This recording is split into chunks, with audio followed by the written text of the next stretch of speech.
The courtroom was silent, except for the sound of quiet sobs echoing off the cold marble walls. A young woman, her hands trembling, eyes red from sleepless nights, stood before the bench. She was a single mother. Her name was Rachel Evans, and across from her sat the judge, stern, impatient, tapping his pen against the desk like a hammer striking her heart. "Miss Evans," he said sharply, "do you have any idea how much of this court's time you've wasted?" Rachel tried to speak, but her voice cracked. No one in that room could have guessed that in just a few moments, she'd reveal something that would leave the entire courtroom speechless, even the judge himself, because sometimes the people we look down on are the ones carrying the truth that humbles us all. Rachel Evans wasn't supposed to be here. She never wanted to stand in front of a judge. But life doesn't always give you choices. After her husband left 3 years ago, no goodbye, no support. Rachel had been doing everything she could to raise her 7-year-old son, Ethan, on her own. 2 jobs, no sleep, barely enough food. She was doing fine until one mistake, one misunderstanding, brought her here. Her landlord claimed she hadn't paid rent for 2 months. Rachel had proof she did, but he wouldn't listen. And when he filed to evict her, Rachel had no lawyer, no money, and no one to defend her. So she showed up to court alone, armed with nothing but a folder of receipts and trembling faith. The judge that day was Judge Harold Benton, a man known for his strictness and his temper. He'd seen hundreds of cases, and to him, Rachel was just another excuse, another irresponsible tenant. But not this time. This time, he'd learned that appearances can lie. Rachel took a deep breath as she stood before the bench. The courtroom felt colder than usual, the fluorescent lights humming above her. "Your Honor," she began softly, "I have proof I paid my rent.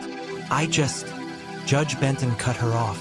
"Miss Evans, do you understand how many people come in here claiming they have proof? If you had, you wouldn't be here."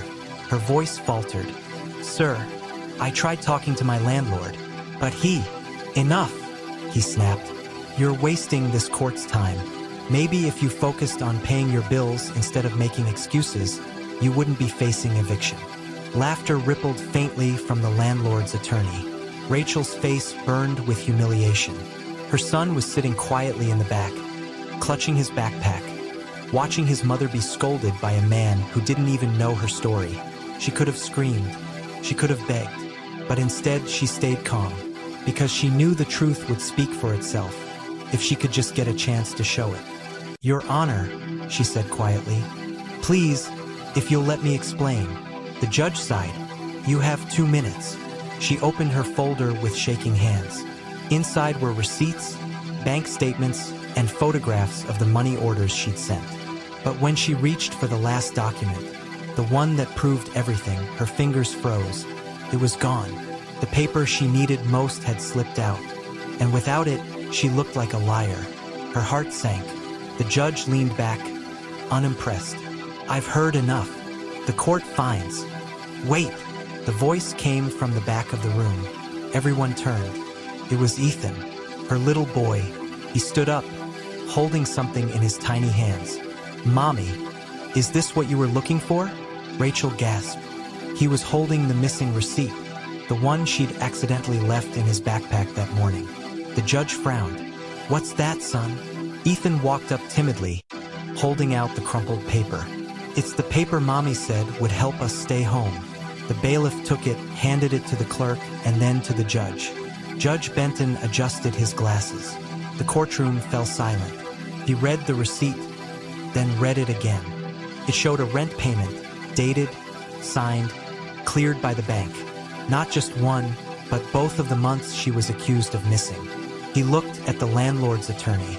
"Mr. Graves care to explain this?" The attorney stammered.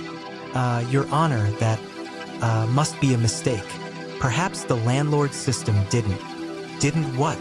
Benton snapped. "Didn't acknowledge 2 legitimate payments?" Rachel watched as the judge's tone began to shift. The cold impatience in his voice gave way to something else, uncertainty. He looked at Rachel, really looked at her for the first time. The exhaustion in her eyes, the quiet dignity. the small boy clutching her sleeve. And suddenly, he realized he hadn't been judging a case. He'd been judging a person. Slowly, "Miss Evans, why didn't you have a lawyer?" "I couldn't afford one, Your Honor. I spent everything I had on the rent." He looked away for a moment. "And your husband?" Rachel hesitated. "He left. I don't know where he is." The room was still. Judge Benton leaned back, silent.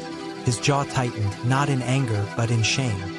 He remembered another woman, long ago.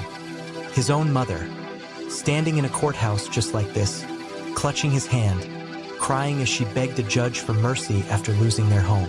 He had promised himself he'd never be weak like her, and in doing so, he'd become exactly like the men who once looked down on them. "Mr. Graves," he said finally, his voice firm, "this case is dismissed. The eviction order is void." Rachel gasped. "But more than that," he continued, "I'll be filing a report with the housing board about your client's conduct. It appears he's been pocketing tenant payments for years." The attorney froze. The courtroom erupted. Whispers, gasps, murmurs of shock. Rachel covered her mouth, tears streaming down. Ethan threw his arms around her waist.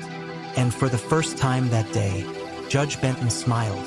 After the hearing, as the courtroom emptied, Rachel gathered her papers. She turned to leave, but then she heard his voice again. "Miss Evans." She looked back. Judge Benton had stepped down from the bench. The authority in his tone was gone, replaced with humility. "I owe you an apology," he said quietly. "I spoke harshly before hearing the full story. I was wrong." Rachel blinked, unsure what to say. He continued, "You reminded me of something I forgot, that justice isn't about power. It's about people." She nodded softly. "Thank you, Your Honor." He smiled faintly. "No, thank you. You did what few have the courage to do. You stood up for yourself, even when everyone else doubted you." Rachel left the courthouse holding Ethan's hand. Outside, the sunlight felt warmer than it had in weeks. For the first time in a long time, she didn't feel small. She felt seen. Weeks later, the landlord was investigated. Several tenants came forward with similar stories. He was fined heavily and lost his license to manage properties. As for Rachel, a local charity heard about her case and offered her a full-time administrative job. She took it, and for the first time since her husband left, she could finally breathe. Judge Benton, meanwhile, requested a transfer to a family court.